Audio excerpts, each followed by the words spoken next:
नमस्कार, आप देख रहे हैं न्यूज नेशन। मैं हूं अनुराग दीक्षित। इस वक्त की बड़ी खबर हम आपको बता दें, 7 या 8 जुलाई को केंद्रीय कैबिनेट का विस्तार हो सकता है। सूत्रों के हवाले से इस वक्त की बड़ी खबर, राष्ट्रपति भवन में कैबिनेट विस्तार को लेकर तैयारियां तेज कर दी गई हैं। दूसरे कार्यकाल का ये पहला मंत्रिमंडल विस्तार होगा।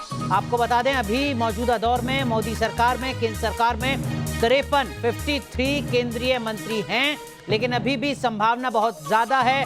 2 दर्जन से ज्यादा या कहीं 28 पद ऐसे हैं मोदी कैबिनेट के जो खाली हैं, जिनको भरा जा सकता है।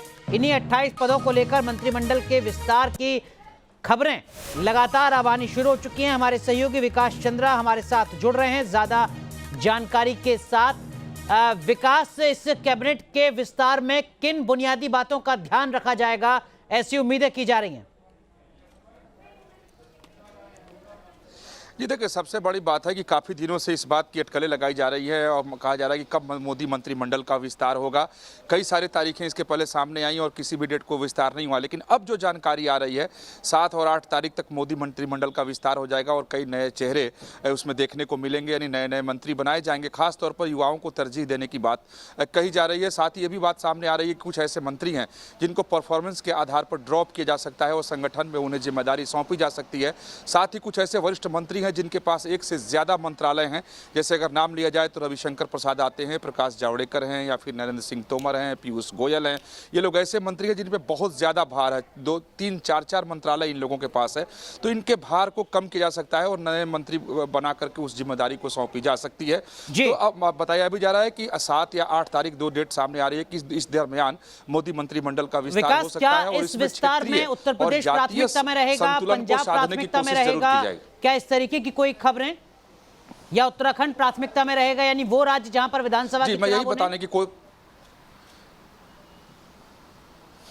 बताने की कोशिश कर रहा था कि जो राज्य विधानसभा चुनाव जहां पर होने वाले हैं वहां को संतुष्ट करने के लिए जरूर मंत्रिमंडल में जगह रखा जाएगा। खासतौर पर उत्तर प्रदेश, जिस पर बीजेपी की सबसे ज्यादा निगाह लगी हुई है, उसकी प्रतिष्ठा भी वहां दांव पर है, इतिहास को वहां दोहराना चाहती है, तो वहां के जातिगत और वहां के भी क्षेत्रीय समीकरण को इस मंत्रिमंडल से विस्तार से साधने की कोशिश की जाएगी। पूर्वांचल को, मध्यांचल को, उत्तरांचल, पश्चिमी उत्तर प्रदेश को और जातिगत समीकरण को भी साधने की कोशिश की जाएगी। बताया जा रहा है कि 3 से 4 मंत्री कम से कम उत्तर प्रदेश से बनाए जा सकते हैं, राज्य मंत्री से लेकर। विकास, क्या ये भी संभावना जताई जा रही है कि कुछ मंत्रियों को संगठन में भेजा जाएगा, संगठन से कुछ व्यक्तियों को मंत्रालय में लाया जाएगा? कुछ चेहरे, कुछ नाम ऐसे जो चौंका सकते हैं, सरप्राइज हो सकते हैं?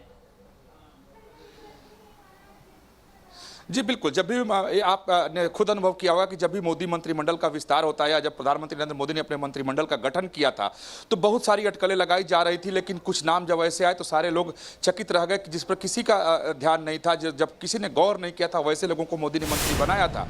तो इस बार भी इस तरीके की चीज़ें जरूर चौंकाने वाली सामने आएगी। जैसा मैं पहले कह रहा था कि इस बार कुछ ज़्यादा ही युवा चेहराओं को तरजीह दी जाएगी। कई युवा चेहरा इसमें शामिल हो सकते हैं। मसलन लद्दाख के जो सांसद हैं उनको भी इस बार मंत्रिमंडल में स्थान दिए जाने की बात आ रही है। ज्योतिरादित्य सिंधिया को मंत्री बनाए जाने की बात आ रही है, सर्बानंद सोनोवाल को मंत्री बनाए जाने की बात आ रही है, अनुप्रिया पटेल को फिर से मंत्री बनाए जाने की बात आ रही है। यानी हो सकता है कि कई सारे युवा चेहरे इसमें देखने को मिले, कुछ चेहरे चौंकाने वाले भी इसमें होंगे। जी बहुत बहुत शुक्रिया विकास, जुड़ने के लिए, इस वक्त की बड़ी खबर साझा करने के लिए। लगातार आप जुड़े रहिए, आगे भी आपसे अपडेट लेते रहेंगे। फिलहाल बहुत बहुत शुक्रिया आपका।